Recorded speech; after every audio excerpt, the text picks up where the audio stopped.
Start on the computer and open any web browser. Search for the APK of the app you want to install and download it from a trusted source.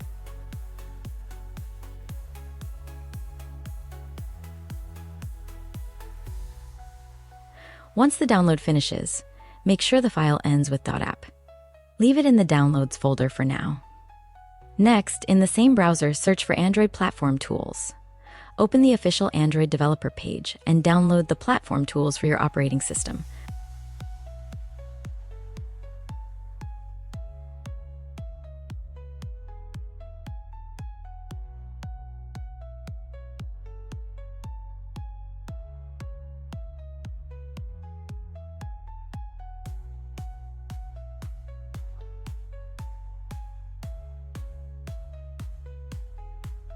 When the download completes, extract the zip file. Move the extracted Platform Tools folder to an easy location, like the desktop or directly into the C drive. This keeps the command simple and avoids typing long file paths. Open Settings, scroll down to About Phone, then find Build Number. Tap Build Number 7 times until developer options are unlocked. This step allows system-level access.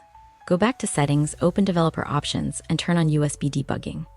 When the warning appears, allow it. This gives the computer permission to send commands to the phone. Connect the Android phone to the computer using a USB cable. Look at the phone screen and allow the USB debugging prompt. If this step is skipped, nothing will work.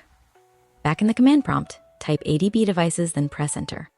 If the connection is working, a device ID appears with the word device next to it. That confirms the computer and phone are talking. Now take the APK file you want to install and move it directly into the Platform Tools folder. This avoids file path issues. Back in command prompt, type ADB install appname.exe, then press Enter. ADB now sends the app take from the computer to the phone, verifies it, and tells Android to install it. Watch the command window closely.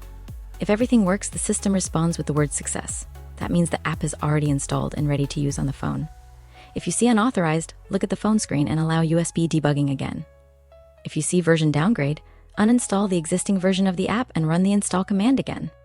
If ADB is not recognized, it means command prompt was not opened inside the Platform Tools folder. This method works because it removes guesswork. No installer pop-ups, no blocked installs, just direct communication between the computer and Android. Once this makes sense, you realize ADB is more than an installer. The same tool can uninstall apps, pull system logs, control the phone remotely, and even install apps wirelessly without a cable. And that's when Android starts feeling powerful.